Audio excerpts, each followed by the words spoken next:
अस्सलाम वालेकुम। ठीक है, आज की वीडियो जो मैं बना रहा हूँ उसका टॉपिक है कैश बजट। आपको मैं बताऊंगा कि हम कैसे कैश बजट को बनाते हैं। तो मैंने उसके लिए ना एक क्वेश्चन लिया। उस क्वेश्चन की मदद से मैं आपको ना कैश बजट जो है ना वो बनाना सिखाऊंगा अपनी आज वीडियो। अब सबसे पहले मैं क्वेश्चन को रीड आउट करता हूँ। वो क्वेश्चन में हमसे जो पूछ रहा है कि कैश बजट को कैसे बनाना है, वो मैं आपको पहले क्वेश्चन को रीड आउट करके बताता हूँ। Gordon Depu is a retailer that is preparing its budget for the upcoming fiscal year. Management has prepared the following summary of its budgeted cash flow. अब फर्स्ट क्वार्टर में जो total cash receive हुई है वो 1,80,000 थी, फिर second में 3,30,000, so on third और फोर्थ। इसी तरह कैश डिसबर्समेंट यानी जो कैश की पेमेंट्स की गई हैं वो चारों क्वार्टर्स की बताई गई हैं। फिर नीचे वो कह रहा है कि the company beginning cash balance for the upcoming physical year will be 20,000, यानी कंपनी का जो स्टार्टिंग जो बिगनिंग की इन्वेंट्री है कैश के बैलेंस की वो 20,000 है।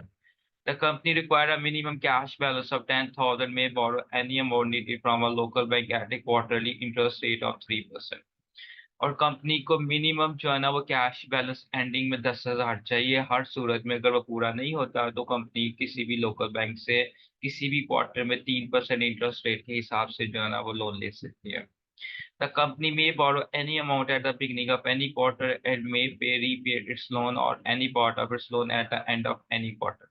यानी कंपनी किसी भी क्वार्टर में स्टार्ट में लोन ले सकती है और उसको किसी भी क्वार्टर के एंड पे जो है ना विद इंटरेस्ट के वो पे कर सकती है।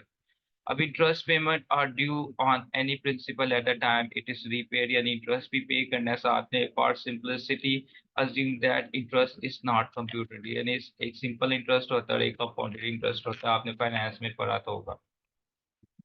अब वो कह रहा है प्रिपेयर है cash budget for the upcoming physical year.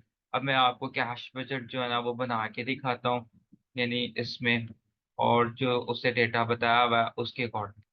ठीक हो गया। अब मैंने इसको सॉल्व भी किया हुआ है। ठीक है, ऊपर क्वेश्चन है नीचे इसका सोल्यूशन है। तो मैं आपको इसको सॉल्व करके बताता हूँ। छोटा सा इसका सोल्यूशन है। अब हमेशा जब भी कैश बजट जब स्टार्ट होगा उस कंपनी का नाम आ गया फिर कैश बजट आ गया, तो हमें इसको हर क्वार्टर में सेपरेट करना पड़ेगा। ठीक है, हर क्वार्टरली इसकी कैलकुलेशन क्या होंगी, सेपरेट होंगी।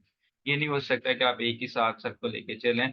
अब देखिए क्वार्टर का बिगनिंग कहाँ से हो रहा है, उसने लिखा भी हुआ है क्वेश्चन के 20,000 से। तो मैंने भी क्वार्टर का जो बिगनिंग किया फर्स्ट का, बिगनिंग करने से 20,000। अब फर्स्ट क्वार्टर में जो टोटल कैश रिसीप्ट थी वो कितनी थी, 1,80,000। मेरे ने भी 1,80,000 थी और इन दोनों को प्लस कर दिया तो टोटल कैश अवेलेबल आपके पास यानी इस्तेमाल के लिए 2 लाख आ गया। अब मैंने डिसबर्समेंट जो फर्स्ट क्वार्टर की 2,60,000 थी वो मैंने माइनस की, तो मेरे पास एक्सेस और डेफिशिएंसी ऑफ कैश आ गया। यानी यहाँ पे मेरे पास आप देख सकते हैं कि पेमेंट ज्यादा है और रिसीप्ट कम है, इसलिए मेरे पास 60,000 ज्यादा वो नेगेटिव में आ गया। अब क्वेश्चन में ना उसने एक बहुत इंटरेस्टिंग कंडीशन रखी हुई है कि आपके पास मिनिमम कैश बैलेंस कितना होना चाहिए, 10,000। अगर तो ये कंडीशन ना रखता तो जो 60,000 था वही मेरा कैश का एंडिंग बैलेंस बन जाना था इस सिचुएशन में, अगर अदर एक्सपेंसेस ना होते। तो इसी को मैंने क्या करना था, नेक्स्ट क्वार्टर की बिगनिंग बना देना था। लेकिन क्योंकि अब उसने कंडीशन रखी हुई है 10,000 की, अब मुझे उस कंडीशन को भी मीट करना है। अब इसको मीट करने के लिए 10,000 को पूरा करने के लिए मैं क्या करूंगा, मार्केट से सॉरी बैंक से 70,000 का क्या करूंगा, लोन लूंगा। और इसलिए मैंने क्या किया, फाइनेंसिंग के अंदर बोर्डिंग्स कितने से की है, 70,000 से की। ठीक हो गया। अब जो बोर्डिंग्स है ना वो 70,000 से मैंने की। अब इस बोर्डिंग्स को फाइनेंसिंग की मेन हेडिंग है इसके अंदर। इसमें आई थिंक एक दिन मैं इसको थोड़ा सा और ज्यादा वो कर दूं ताकि इसमें एक मिनट, बोर्डिंग हो गया। तो आप देख सकते हो यहाँ पे इसको मैंने यहाँ पर थोड़ा प्रॉपर कर दिया। अब फाइनेंसिंग की हमारी हेडिंग है जिसके अंदर आगे तीन हेडिंग्स तीन आ रहे हैं, बोरिंग, रीपेमेंट्स और इंटरेस्ट आ। अब मैंने बताया कि क्योंकि 60,000 था नेगेटिव में, और मेरी मिनिमम थी 10,000 की रिक्वायरमेंट एंडिंग में, तो मैंने क्या किया, 70,000 मार्केट से इंटरेस्ट लिया ताकि सॉरी इंटरेस्ट नहीं लोन लिया ताकि मेरे पास जो एंडिंग कैश बैलेंस है ना वो 10,000 आ सके। अब आप देख सकते हैं कि फाइनेंसिंग के इधर मैंने बोरिंग की 70,000 की, तो टोटल मेरे पास क्या फाइनेंसिंग कितनी हुई इधर 70,000। तो मैंने 60 में से जो नेगेटिव का था 70,000 को निकाला, तो पीछे मेरे पास कितना बच गया 10,000। वही जो उसने यहाँ पे एक कंडीशन रखी हुई थी 10,000। समझ आ गई पॉइंट की, यानी 10,000 मुझे रखना था हर सूरत में। अगर 10,000 आपके पास नहीं आ रहा तो उसको रखने के लिए, पूरा करने के लिए आपको क्या करना पड़ेगा, बैंक से लोन लेना पड़ेगा। और मेरे पास 60,000 नेगेटिव में था, 60,000 को 10,000 पॉजिटिव में कन्वर्ट करने के लिए मैंने 10,000 का क्या कर लिया, लोन ले लिया।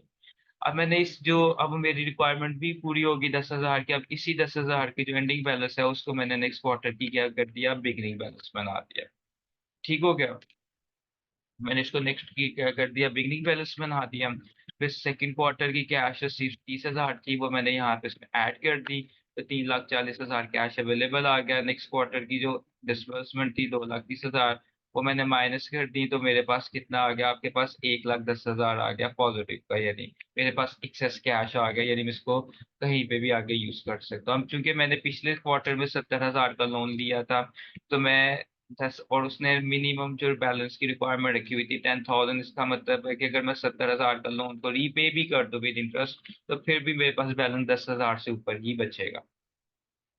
आप देख सकते हैं मैंने क्या किया, सेकंड क्वार्टर में जाके जो पहले क्वार्टर में 70,000 लिया था उसको मैंने क्या कर दिया, रीपे कर दिया, इसलिए मैंने इसको नेगेटिव में रखा। फिर मैंने इसके ऊपर 4,200 का जो है ना वो इंटरेस्ट कैलकुलेट किया। वो मैं आपको कैलकुलेट करके बता देता हूँ कि वो मैंने कैसे कैलकुलेट किया। टोटल अमाउंट जो थी लोन की वो कितनी थी, 70, यानी प्रिंसिपल अमाउंट। इसको मैंने चूंकि फर्स्ट क्वार्टर में लिया, फर्स्ट क्वार्टर के बाद सेकंड क्वार्टर, 2 क्वार्टर हो गए, इसलिए मैं इसको मल्टीप्लाई कर रहा हूँ कितने से, 2 से। और इंटरेस्ट रेट उसे क्वेश्चन में बताया हुआ है 3%, और इसको मैंने मल्टीप्लाई कर दिया 3% के साथ। और तो मेरे पास आपके जो आ गया इंटरेस्ट की अमाउंट आ गई 4,200। अब ये भी देखें, ये मैंने इंटरेस्ट के आगे लिखी हुई है, और टोटल इस क्वार्टर के अंदर जो मैं पेमेंट्स कर रहा हूँ वो इन दोनों अमाउंट्स को प्लस करूंगा तो फाइनेंसिंग में 74,200 आ जाएगी। 1,10,000 में से मैं 74,200 को माइनस कर दूंगा, तो बाकी रिमेनिंग एंडिंग बैलेंस में बस 35,800 बच रहा है। यानी जो 10,000 की रिक्वायरमेंट थी उससे काफी ज्यादा ऊपर मेरे पास बैलेंस है, यानी विद इंटरेस्ट और लोन की पेमेंट्स की अदायगियां करने के बाद भी। अब इस 35,800 को मैं नेक्स्ट ईयर का, नेक्स्ट क्वार्टर का बिगनिंग बनाऊंगा। इसमें कैश रिसीव 2,10,000 तीन दोनों को प्लस किया, तो 2,45,000 टोटल कैश अवेलेबल आ गए। इसमें से डिसबर्समेंट 2,20,000 को माइनस कर दिया, तो टोटल में बस एक्सेस कैश आ गया कितना, 25,800। यहाँ पे भी आप देख सकते हैं कि 10,000 से काफी ज्यादा अमाउंट ऊपर है, तो इसका मतलब है कि मुझे यहाँ पे भी मजीद बोरिंग की जरूरत नहीं है। तो इसी 25,800 को मैं क्या करूंगा, नेक्स्ट क्वार्टर की बिगनिंग बना दूंगा। इसमें नेक्स्ट क्वार्टर में जो अवेलेबल बताया हुआ है कैश 2,30,000 है, इन दोनों को प्लस कर दिया, 2,55,000 आ गया। इसमें से मैंने डिसबर्सन को माइनस कर दिया जो 2,40,000 थी ऊपर जो बताई गई हुई है, तो आपके पास 15,800 जो है ना एक्सेस कैश आ गया। यहाँ पे भी आप देख सकते हैं कि ये 10,000 से ऊपर है, तो इसलिए मुझे यहाँ पे भी मजीद लोन लेने की जरूरत नहीं है। अब हमने पूरे ईयर के एंड पे कैलकुलेट करना है, जिससे हमारा क्वेश्चन क्रॉस चेक भी हो जाएगा कि हमने ठीक किया कि गलत किया। आपका क्वार्टर स्टार्ट हो रहा था 2,20,000 से, यानी पहला क्वार्टर, और ईयर की बिगनिंग भी आपकी फर्स्ट क्वार्टर से होगी 2,20,000 से। इसके अलावा जो टोटल कैश रिसीव्स था इन चारों क्वार्टर्स का, वो मैंने क्या कर दिया, प्लस कर दिया, तो 9,50,000 बन गया। और दोनों को ऐड किया तो कैश अवेलेबल 9,70,000 आ गया। ठीक है। उसके बाद मैंने नेक्स्ट जो है ना तीनों क्वार्टर्स के जो डिसबर्समेंट है इनको प्लस किया, चारों क्वार्टर्स की, तो 9,50,000, सॉरी यहाँ पे एक जीरो मिसिंग है। वो 9,50,000 टोटल हो गया। वो 2,70,000 में से 9,50,000 मैंने माइनस किया, तो मेरे पास कितना क्या एक्सेस कैश आ गया, 20,000। ठीक हो गया। अब इस फाइनेंसिंग में मैंने इस पूरे साल में जो टोटल बोरिंग की है वो कितनी की है, 70,000 की। जो रीपेमेंट की है वो मैंने 70,000 की है, वो भी यहाँ पे आ गई। इसके अलावा जो मैंने इंटरेस्ट की पेमेंट की है 4,200 पूरे साल में, वो भी यहाँ पे आ गई। अब फिर मैंने क्या किया, इस टोटल फाइनेंसिंग का जो बैलेंस निकाला, यानी 70 और 70, और 4,200 जो नेगेटिव की थी माइनस की, तो फिर मेरे पास जो 4,200 आ गया वो नेगेटिव का आ गया, यानी ये 70-70 आपसे ऑफसेट हो गया, और ये 4,200। इस 20,000 में से 4,200 मैंने माइनस किया, तो मेरे पास वही एंडिंग बैलेंस आ रहा है 15,800 जो यहाँ पे था। इसका मतलब है कि मैंने इस क्वेश्चन को क्या किया, बिल्कुल ठीक किया। तो ये कैश बजट आप देख सकते हैं बनाना कितना आसान है। उसने जो कंडीशन 10,000 की रखी हुई थी मिनिमम की, वो भी हमने पूरी की, और उस पूरी कंडीशन को मैं किया जो उसने पूरे क्वेश्चन में बताई हुई थी। और हमारा क्वेश्चन इन पे प्रूव भी हो गया। जो 4 क्वार्टर की एंडिंग इन्वेंट्री थी उसके क्या इक्वल आपका 15,800 भी आ गया।